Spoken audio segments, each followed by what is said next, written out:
Boker Tov, everybody. Boker Tov, Rabbi Wolf. Good morning, Boker Tov. So we are back. Summer vacation is behind us. Hard to believe. Hard to believe. How was your summer? It was good. It was good. It was relaxing. Happily, this year I didn't travel. The farthest I went was the north of Israel. So I got to enjoy my backyard. I got to pick my tomatoes. And I got more writing. It's, in my business, I got more writing than I thought I would get done, less than I wanted. So that's pretty That's a good thing. par for the course. That's a good thing. Nice part is the fact that we don't go back to work for another 2 months, so I can hopefully get more done before That's right. You go back to work Yeah, after school the started yesterday, Chagim. but not those of us who, Not the universities. not the universities. Got it. Wow. Okay. So here in Israel, here we titled today's topic, and first of all, it's wonderful being back to be able to talk to you. I always enjoy hearing your thoughts, talking about these really critical, important issues. The struggle around Israel's Jewish identity. Now, on the one hand, this is always in the background of Israeli society, Right. but now even more so with election fever, there is a fevered pitch around this issue today. So do you want to give a little more background to what's going on, where it comes from? And Yeah, up until recently, I'd actually had a sense of calm around the nature of Israeli political discourse. I'm sorry to say this for those of you listening in America, but finally I got this sense that there are political communities which are actually more extreme and more extremely, I was going to say crazy, than Israelis, judging from some stuff that I read about goes on in the States. But we're back in form now in terms of being extreme. One of the central, I think partly because most Israelis do not believe that any kind of final accord with the Palestinians is in the offing. And because economically, thank God, we're doing fine. In fact, we're doing superbly.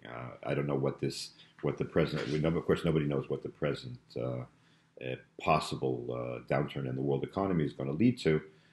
Whether it's going to be a recession, whether it's going to be depression, God forbid, or whatever. But in the meantime, things are. The price of gas went down 2 days ago. Right. So at that point, what happens is that there are really two major issues which are at the center of the present elections.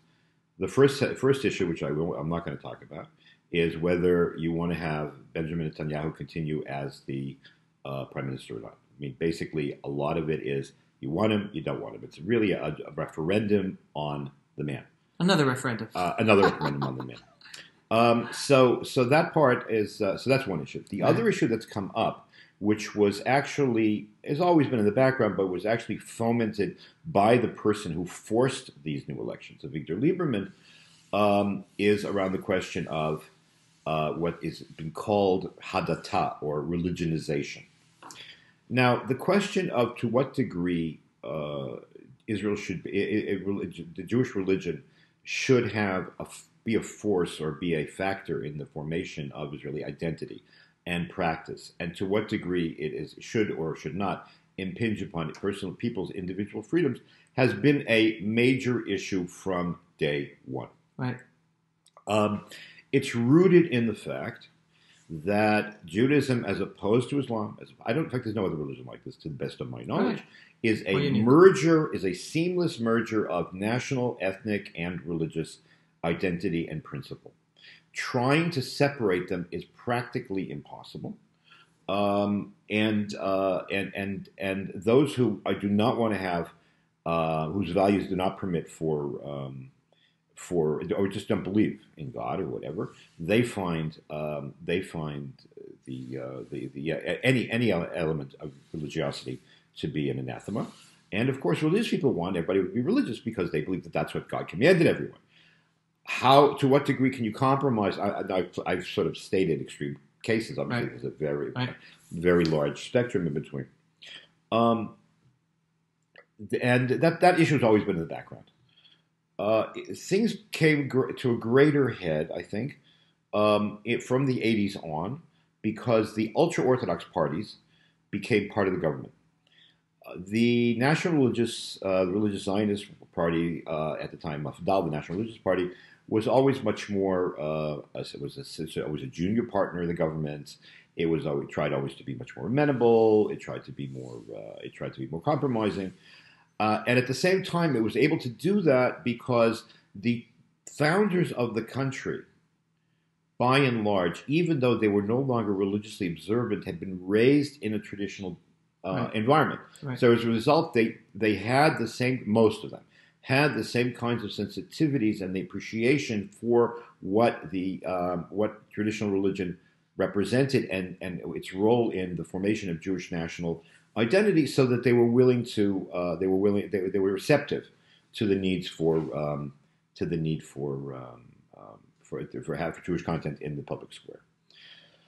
Ben Gurion, the founding prime minister, was smart enough to realize that if he wants to make sure that the religious part of the community can be part of the Jewish state, that there are certain things that really could not be foregone. So all public buildings, all public establishments, the army had to have kosher food. It had to run based on kashrut, because otherwise soldiers wouldn't go. And they'd be religious soldiers and traditional soldiers. Right. Don't forget, there's a very large percentage of the Jewish community here, which is not orthodox, but is profoundly traditional, and keeping kosher is a big part of that. So that was one thing, that Saturday is the day of national rest, and Jewish holidays and things like this. As time went on, two things happened. First of all, the children, and more importantly, the grandchildren of many of the founders, who did not grow up in traditional backgrounds and didn't have the same sensitivities that they had imbibed with their mother's milk, literally, were more and more alienated from religion as they imbibed what became more and more Western, postmodern, post-religion, atheist ideologies. And that they had a tradition for that, because there was a very strong atheist, secularist element in the founders of the state. In any case, at the same time, the degree of religiosity among religious Jews went up, and they became more and more. Not aggressive, but certainly more and more punctilious in their own observance and what they expected. And thirdly, from the 80s, the ultra-Orthodox became a major factor in Israeli politics. So they, rather than living in their own little world and just doing what they do, they increasingly became a force and made demands. And for better or for worse, insisted on, more stricter standards in all kinds of areas, plus including matters of kashrut, but also in terms of matter of personal status. And as time went on, for political reasons, they became the dominant factor in the chief rabbinate, as opposed to religious Zionists, who always saw themselves as part of the Zionist enterprise. Now, when you add to that the Russians who came here they've been coming since the 1960s. But the mass immigration in the wake of the breakup of the former Soviet Union, you have two things. First, you have a significant population among them who are not technically Jewish, at least not in terms of Jewish tradition, and Jewish tradition still rules the definition of who's Jewish here. In other words, you have to be born to a Jewish mother or to have been converted in a way that's compatible with traditional Jewish law. And many of these, and A and B, at the same time, or a little bit before that, the law of return was amended to say that it's not just a matter of a person born Jewish or a Jewish mother who is a Jew. A Jew is a person for purposes of the law, of this specific law, if you had one Jewish grandparent. Now, there was a tremendous amount of logic to that, historical logic, because the Nazis, yesterday we marked 80 years of the beginning of World War II. That's right. The Nazis defined a Jew as a person with one Jewish grandparent. So the idea was anybody who would have been persecuted by the Nazis as a Jew has a place in the individual. So that actually made a lot of sense. The problem is that as a result, you have hundreds of that. You had like 300,000 non-Jews who never had any idea they were Jewish and had a desire to be Jewish, and whose sensitivities and value system is not Jewish in any way, shape, or form, Now coming living and in the living in Jewish Israel. state. Right. And they learn Hebrew, and they go to the army, and they integrate very nicely. But they're not Jewish. So the question becomes, who can they marry? So sometimes you have intermarriages like that. Sometimes there are conversions. But increasingly, you have a very, very disgruntled anti-Jewish, anti-Judaism factor. And they are the base of this Avigdor Lieberman, who was the one who forced the elections. Another element of this is that in 1949, Ben Gurion allowed yeshiva students who were sitting and studying 24 hours a day, but on a regular basis, to be exempt from the draft. You're talking about a few hundred people. Ben Gurion figured that Orthodoxy was going to go the way of the world anyways. So he said, you know what, again, out of sentiment, just to preserve that which was destroyed by the Nazis, we'll have this, whatever. Under Begin, the number of those students ballooned to the degree that now the number of Haredim who don't go to the army and as a result can't work because one is pegged to the other is the size of a division. Tens of thousands, and many, including myself, resent that, especially because even among the Orthodox community in the religious Zionist world, we have yeshivot where you go for about 2.5 years or 3 years. You go to you study in yeshiva, and then you go to the army, and there's no contradiction.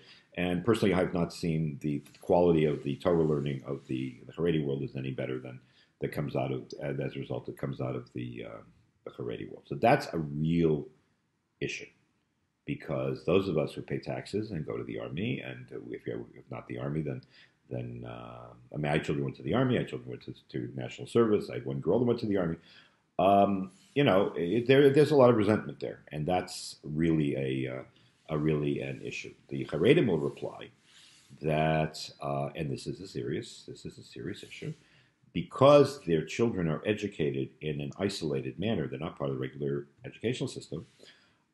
They don't have the tools to be able to deal with the outside world if they would go to the armies. Therefore, they would stop being religious.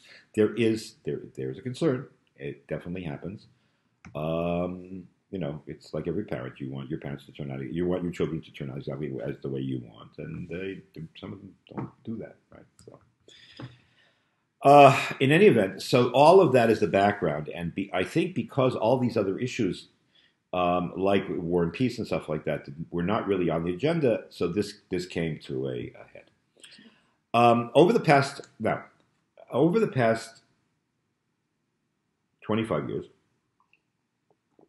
something interesting has been going on in the country in general. On the one hand, we have been, like the rest of the world, flooded by Western postmodern culture, which is rabidly anti-religious, and I use the word rabid in purpose. Sure. It preaches atheism. It ridicules everything that's traditional, whether it's the family or whether it's, the one of the major themes of American TV is the father is an idiot and the father's a fool, or there's no father. In an attempt to say that only the mothers can do everything. Although I don't know any single mothers. I was raised by a single mother. I don't know any single mothers who think that way. But okay. And so all of these sort of very nefarious kinds of influences do come here as well. That's number one. And number two, and in general, it's sort of like I can make up my own life. There's no truth. There's no this. There's no that. People get this from the internet and so on. So on the one hand, that has definitely taken root here. On the other hand, for reasons that are mixed, it's not exactly clear to me why, but the old secular atheist Zionism that founded the country has been in recession, if it hasn't tanked totally. Right. In its place, a part of that I think has to do with the Oslo Accords and so on. That's for another discussion. But the failure of the Oslo Accords and the buses that started blowing up like right afterwards,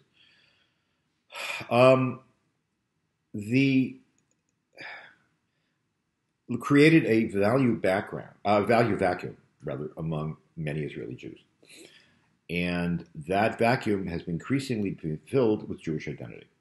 Now, it's not Orthodox observance, at least not yet, but it certainly is very, very Jewish, and it's profoundly Jewish.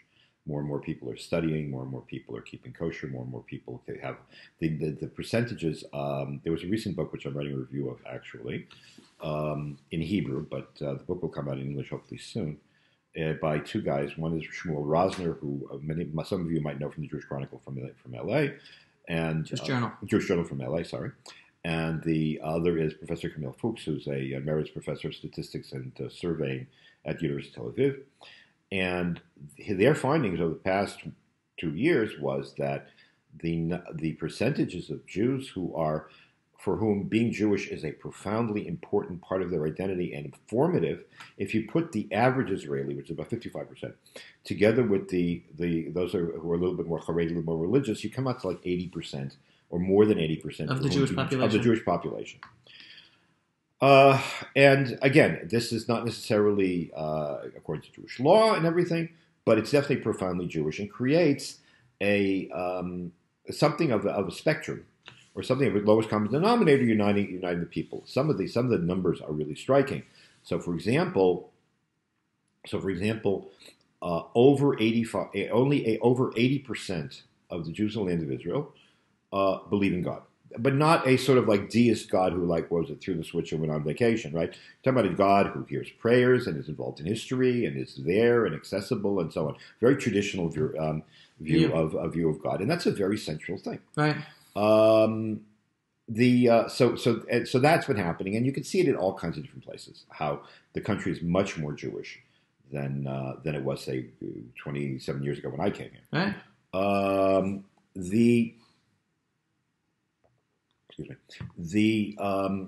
So that's on the one hand. So it's interesting. So you have on the one hand a clear momentum, which is for deepening Jewish awareness and identity and knowledge, and also to drive the people together. And at the same time, that percentage of the community, which is generally either Russian or the children or grandchildren of the founders, who instead of, this was raised in a very important book, which again was not translated, I'm sorry not, which was written by the founding editor of the Hebrew weekly coercion. His name is Unknown Lord. His book is called "We Lost Everything That was Dear to Us." And he argues that what happened to the children and grandchildren and great-grandchildren of the founders was that they didn't go the way of this. When secular Zionism failed to provide them with what they believed, instead of going in the Jewish direction, which they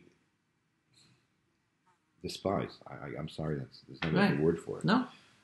For all kinds of, I guess, psychotic reasons. Psychological. Psychopathological reasons. There is this. By the way, there is this phenomenon. I don't know if it exists in any other people, but there's a thing that was already coined in Europe called Jüdische Selbsthass, Jewish self-hatred. That for whatever reason, you either are very positively Jewish, or you just can't. You just want nothing. Right. We are people given to extremes sometimes. Anyways, so these people, but people can't live in a vacuum in terms of their values. So they pretty much absorbed the entire postmodern, atheist, materialist, neo-Marxist kind of values that you find in Europe, which is destroying Europe, but I'll leave that. In Europe and in the elites in the United States, especially in the universities in the United States. I have a very dear friend she's a Facebook friend, but we've gotten to know each other fairly well, at the University of Chicago, who is literally the poster woman for being persecuted for being a person of faith. She's a very religious Catholic, and she's her career as a first-rate medievalist is being destroyed because of her beliefs. Wow.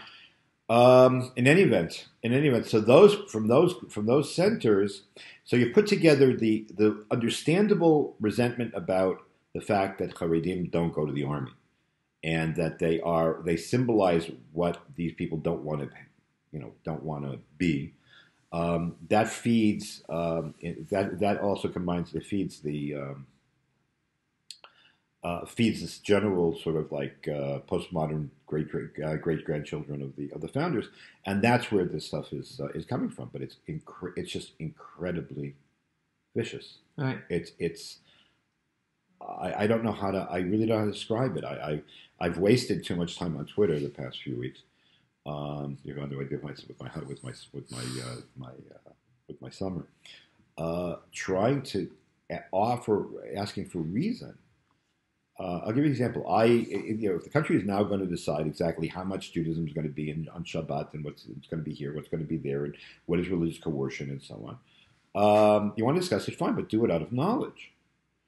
And the forces, those forces which oppose any Jewish content say, no, we should not waste our children's time with studying or teaching about Judaism or Jewish history. So, I sit there flummoxed. I mean, I believe in knowing everything. I mean, that's my thing. So, I mean, you can't know everything, but you know, I have very Catholic taste in everything, from music to philosophy to history to whatever. In other words, the argument is that the identity and the cultural fabric of a country will be set by people who will bring to those decisions less information than the average normal person would bring when he's buying a used car or buying an apartment. That is very well put. If you're buying a used car, you take it for a test. You go to the mechanic, he checks it out, and says, "Is this worth buying?" If you're buying an apartment, I don't know if I've never bought a house in the United States. But I know here, if you buy a house, you bring an engineer, and he tells you, is there water damage, is there this, is there that, what's the state of the plumbing? You have to know this stuff if you want to make an informed decision. Otherwise, you're being irresponsible, you're being stupid, because you put your money into something which is not worth anything. And here, they want to make a decision about the nature of the Jewish population, the Jewish identity of the country, with knowing nothing. Right. Just to clarify for people to understand, like on a real day-to-day level, you're talking about some parents or politicians or leaders or whatever who are pressuring schools to remove classes and programs that teach over Jewish identity and Jewish history to their children. And by them doing, and you're basically saying by them doing that, they are withholding information to allow. Well, that's something else. There's another dimension to that. First of all, it is true that most of those who provide this extra education in the schools, because the budgets are limited, are Orthodox. And the fear is that they're going to try to missionize and make them Orthodox. My position is, good, you have secular teachers' colleges. Train secular teachers to impart Jewish knowledge to the children in a way which isn't missionizing or isn't threatening. Very simple. It's possible. I attended for 8 years, 9 years actually, for 9 years, a school in Boston of all places, which ran Ivrit B'Ivrit, was founded by secularists, was run overwhelmingly by secularists, and which had absolutely no religious overtones whatsoever. But I received a phenomenal Jewish and Israeli, actually, education at the time. At the same time, I went to public school. So it's doable. And most of the teachers many of the teachers we had were Israelis. Who came on sabbatical or whatever the case might be. So it's possible. So I said, go do that. No, we can't waste our time with them. Well, that's something else. They call it a waste of time. Else. So we don't want them, but we don't want anything else either. So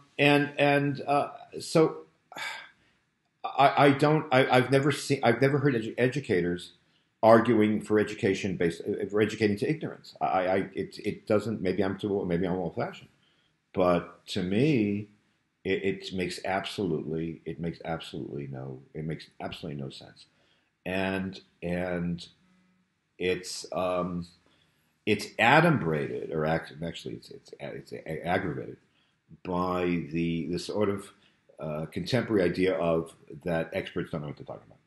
There's a wonderful book by, I think his name is Douglas Murray, called The Death of Expertise, which I'm in the middle of. The idea is that in the age of Google, In the age of Wikipedia, we don't need to go. We don't have any expertise. So doctors are always complaining that Dr. Google is just as good as a guy who went to medical school, or Professor Google, or Rabbi Google. You don't need to go to you don't need to go to the expert, which is well, in the case of Dr. Google, you could pay with your life or something like that. But at the end of the day, it's so. I don't think so. Who are you to have an opinion? I mean, some people don't have a right to opinion if they don't know enough. I'm sorry, that's the way it is. You want to have an opinion. One of the nice things about Torah is it's very democratic. You want to learn Torah, you learn, and then you get to a certain stage. Doesn't matter where you're born or what your circumstances were. You study enough, you get there. This was, of course, only males until recently, but now there are plenty of women that are Talmidot Chachamot, that are rabbinic scholars, that have a right to an opinion too. But that's the deal. You do the heavy lifting, and then you can have an opinion. This other stuff is like it's horrific. And anyway, so that has become this situation, basically a faith-based community which is getting more and more faithful, being viciously attacked by Judaism being attacked by an element which is just. I don't recall ever seeing anything this. So tell me, I want to hear your thoughts on this analogy that I use when I talk about this issue. First of all, I've been following the statistics. I've been here also 29 years. Thank God, seen the development of the Jewish people in the land of Israel over the past few decades. And I see the strength with my own eyes. I see the strengthening of the Jewish identity in Jewish society. I see the strengthening of the ultra-Orthodox as their integration in the army and the work. That's one of the ironies. The irony is that one of the things, the reason that the government couldn't be formed this past time or in other elections, and frankly, if the numbers keep going this way, we could be going for a third round of elections too. Is the fact that there was a bill to draft the ultra-Orthodox yeshiva students, which wasn't accepted, and what's crazy is that it's really just political grandstanding, because anybody who looks at the figures knows that slowly but surely the ultra-Orthodox are in increasing numbers are being drafted, and they are going to work. Right.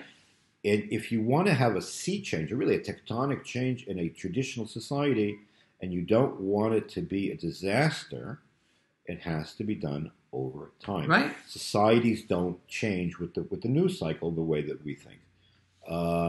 Israel tried to do that before.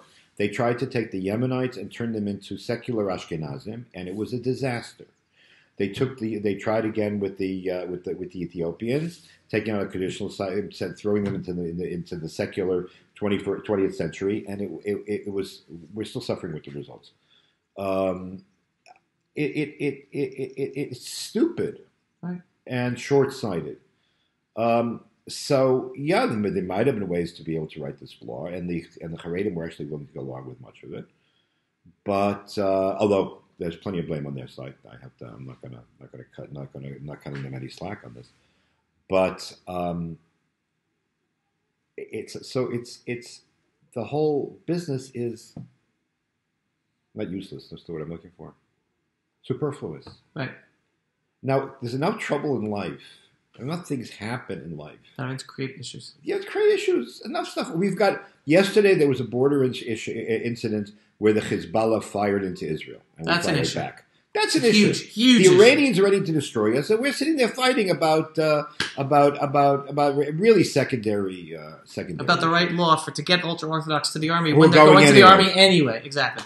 Anyway, so the point I was trying to make is, like, society is strengthening its Jewish identity, and also the positive with the integration of the ultra-Orthodox, and yet you have this struggle over Israel's Jewish identity, which is really not a struggle in the populace. No. It's a struggle between a minority elite that is basically, my analogy is it's a fighting lion in the corner with a broken leg that basically knows they're losing the battle, but they're going to fight even harder than before because they know they're losing the battle. Look, there's also an issue. Look, there are issues that need to be resolved. For example, I don't know who these people are who don't have cars because I sit enough traffic jams to know that lots of people have cars. Too many. About public transportation on Shabbat. There is no outside of Haifa. There is no public transportation on Shabbat. It's a day off. And effectively, in most places, we have what used to be in America blue laws. In other words, things aren't open on Saturday. So people we don't really have Sunday here. So people who want to go shopping, it's harder. Absolutely, it's a problem. On the other hand, the many people, including non-religious people, think that non-Orthodox people are of the opinion that it's not healthy to adopt the 24/7 kind of model of life in Israel that has affected the United States and other parts of the West. And a day of rest is healthy. A day of rest is healthy for society. So it's a real it's not an easy business, and it's cast in the sense of rights. Now that's my right to this, my right to do that. Now all of the West is all about me. We worship me. It's one of the reasons why Western society takes pagan, because basically paganism is narcissism. But the discourse of rights, that you're violating my rights, or this and the other thing, is not a healthy way of looking at the world if that's the total way to look at it. In other words, Judaism, for example, which is not totally a Western religion and doesn't necessarily have to or is able to align itself with everything that the West comes up with. We are in the Middle East. We are partly Eastern religion. We are partly a Western religion. Judaism speaks not so much in the language of rights, there are rights, of course, but in the language of obligation. Correct. So the idea that I should have to do something because for the larger good, or I have responsibility to somebody I never met, is a built-in, or to a larger goal, is a built-in part of Jewish tradition.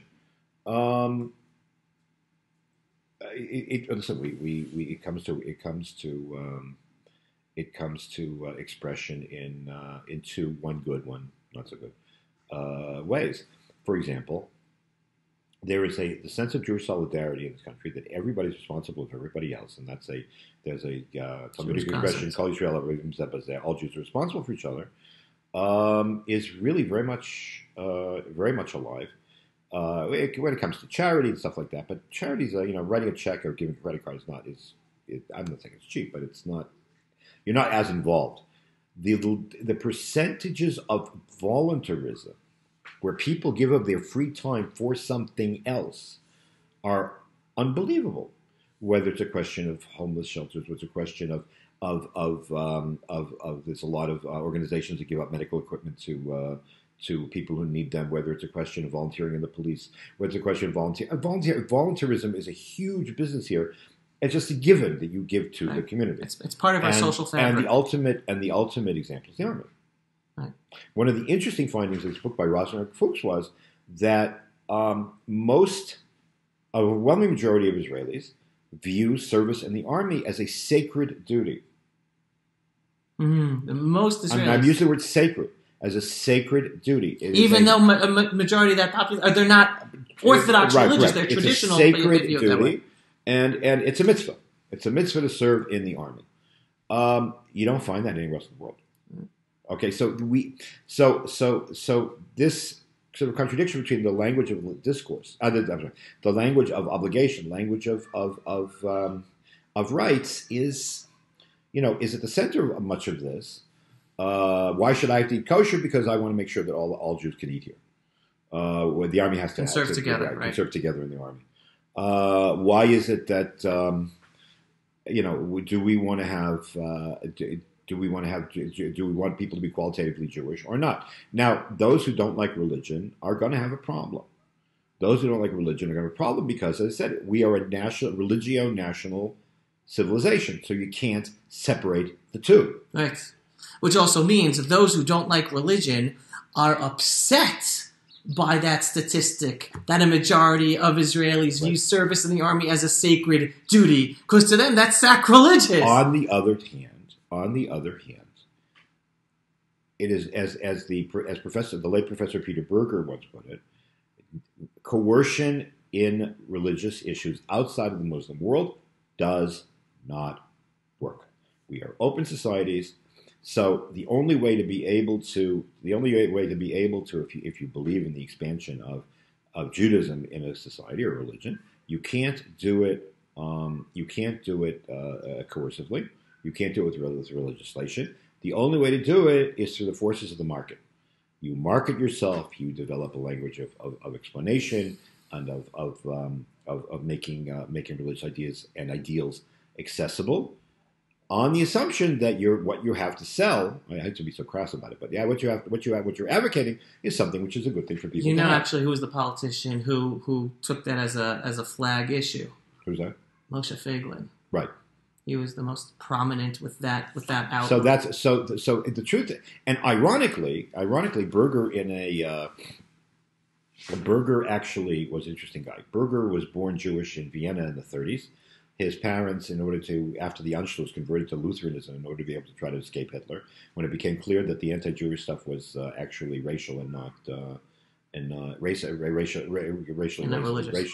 not religious, they actually came here, and they lived in Haifa for a number of years during the war. He went to he stayed Lutheran. And then he went to America, and he became really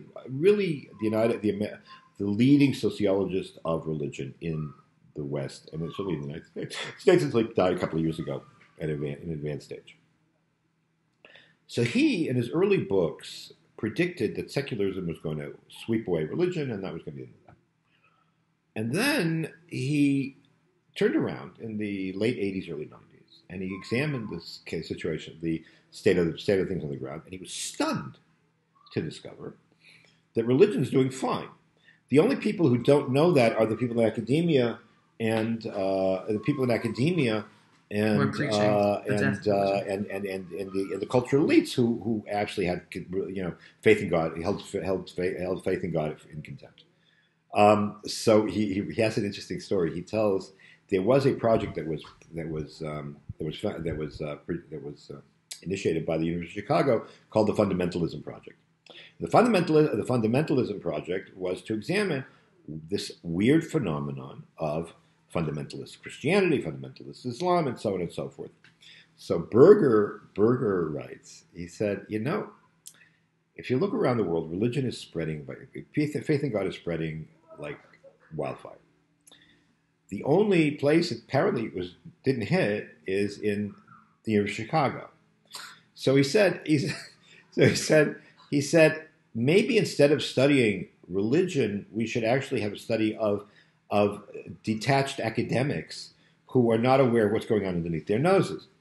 So coercion doesn't work, and you have to realize that market forces will, proper marketing will do it, and the. Not a fatal mistake, but the mistake of the Haredi and also parts of the religion, that it was the religious Zionist community in Israel, is that they still believe in coercion. And so, when they talk about Judaism, they say stupid things. Either stupid things or they're stupid things, or they sound like stupid things because they don't know how to express themselves in a way that anybody who with half an education can understand. And they think the only thing to do is pass a law. Passing laws doesn't do it. But when was the last time a religious law was passed? And so you don't need to pass it. You don't need that. You don't need. Well, first of all, the Chok HaMarkolim, the one about the supermarkets, but that's not the point. The use of the coercive powers of the rabbinate, for example, is an example. It's already there, but it's used very, very sort of heavy-handed. See, because I'd like to have not for now, but I'd like to have a conversation with another video with you, but positing the opposite, that there is more secular coercion going on the level of the state and than religious coercion. They are doing so secularists are actually doing what I'm saying religious people shouldn't do.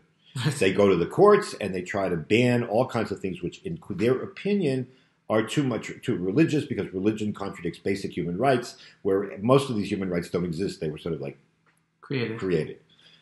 And I suspect, I don't know. I'm not a prophet, but I suspect that, or hope, that this really vicious anti-Jewish element of the campaign will actually end up boomeranging against those powers. It's happened twice. In 1996, we had a situation like this, although not as vicious. In 1999, in both cases, religious and traditionally identified parties just did amazingly, right? Because people couldn't. They were disgusted by this. I'll give you an example. My son, who is a very he's a well-known conservative pundit. He's a well-known conservative Twitter person. He is avowedly modern Orthodox in the real strong sense of the term. He has publicly announced that he's going to vote for the ultra-Orthodox party because he just is so disgusted with the demonization of Judaism and of the Haredim globally. Right. Because the Haredim, the ultra-Orthodox have tremendous amounts of faith in them. A significant amount of the, there's no word in Hebrew for this, English for this. It's not charity. Of initiatives to help people, whether it's in medical, whether it's clothing, whether it's whatever it is, emanate from the ultra-Orthodox world. I want to follow that. And then we'll finish up. There was a television program on Arutz Esrim with Boaz Golan last week. I don't know if you saw this segment. And he started to say, listen, a division in the army is around 15,000 soldiers, right? He goes, I'm now going to list for you all the different organizations that number more than 30,000 people that are manned by volunteers, and they are mostly all ultra-Orthodox. Right. And they don't just do it for 3 years. They do it for their lives. They do it for their whole life. Right. He was doing this. The first time ever I saw a segment, and obviously it's on Arutz Esrim, which is a more conservative channel, and not on the mainstream. Fox News. Right, it's our Fox News, and not the mainstream liberal channels. Right. But he is a secular person. He's a traditional, right? Traditional, not Orthodox, traditional. And he was saying, listen, he is totally upset by the bashing the ultra-Orthodox are getting, and specifically for the army issues, because he's saying they are a society of givers, and he was actually giving examples. They will travel from one end of the country to the other end of the country if someone needs medicine, driving hours to bring you medicine, that there are organizations, that's what they do. There are whole ambulance corps which are self-paid for to supplement Magen David Adom. Right. There are, it's right. He was going to say there's more than 30,000. Even during the wars, in the town of Beit Shemesh, for example, which is known as a town which is really suffers from a lot of conflict between the ultra-Orthodox and the non-ultra-Orthodox populations on issues which are controversial. The ultra-Orthodox believe in gender segregation to an extreme which I think that even Judaism doesn't require, but that's their position. Nevertheless, during the last war 5 years ago, when it turned out that Beit Shemesh was going to be a staging area for the army, the large segments of the ultra-Orthodox community in Beit Shemesh paid on their own. They set up huge tents to provide rest stations and food and cots and whatever they needed for the soldiers. So it's not that. Listen, the bottom line that I'd like to tell people when I explain to people, and this is when I talk in congregations in America, and they're all upset about the religious state of Israel, I say, folks, there is a small minority of extremists on both sides. Right. Small minority of extremists who are vocal on the ultra-Orthodox religious side, and a small minority on the left anti-religious side. And unfortunately, the headlines are filled with those stories, and that's what you're seeing in the news, and that's what we heard, and that's what the politicians talk about, because that's what get them the headlines in order to get the attention. But the majority of the Jewish people were healthy, and if it was up to us, we'd solve all these issues. And so, unfortunately, the way I put it is sometimes it's the politicians and even rabbis who create mountains out of molehills. Where right. Us on the ground, there is more unity between right. us than ever before, and we'd be able to work out all of these really complex issues, but we have a love and an achdut, a unified feeling towards one another that will overcome them, and we'll even disagree once in a while, but not to the level that the magazines and the newspapers and the television reports do it, and that unfortunately our politicians make into much worse issues with their sound bites than actually is on the ground. That's my optimistic ending for today's talk. I agree. I hope it's not inappropriate, but on the questions of the politicians, I recently read a description of a short blurb about Harry Truman. And Truman, when he left the White House, and many of us think he was a great president, not just because he recognized the state of Israel. When he begrudgingly, not so much begrudgingly. He wanted to keep faith with Chaim Weizmann, and he had to take on the State Department, and the Secretary of State George Marshall said that he won't support him in the next election if he does it. It's not so begrudgingly. No, initially, I'm saying initially, but then right. But then he changed his mind. Okay, sorry. No, I think Michael Oren, in his wonderful book about the American involvement in the Middle East, points out that that Truman was a believing Baptist who knew his Bible, and he saw himself as Cyrus. Really, he saw himself as Cyrus. In any event,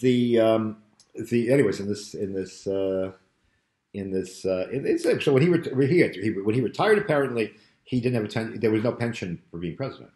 He was living in the same house from which he'd left, which he inherited actually from his mother-in-law in Independence, Missouri, on the pension of a discharged captain in the artillery, which is what he had been in World War I.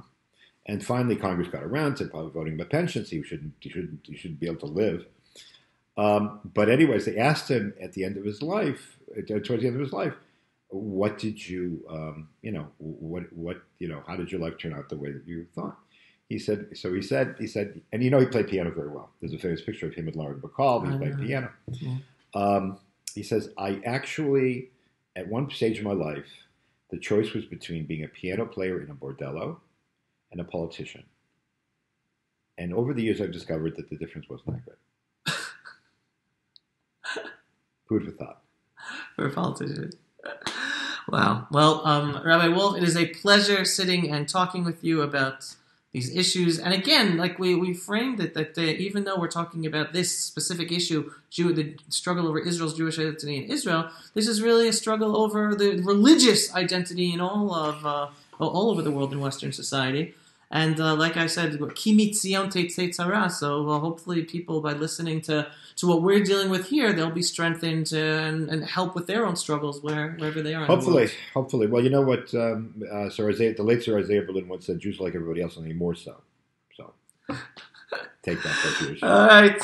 It should be a good week, good Chodesh, good month. It's the prelude to a good year. Everyone, shalom from the ancestral homeland of the Jewish people here in the Judean Hills. Thank you so much for watching. Make it a great day, folks. Shalom.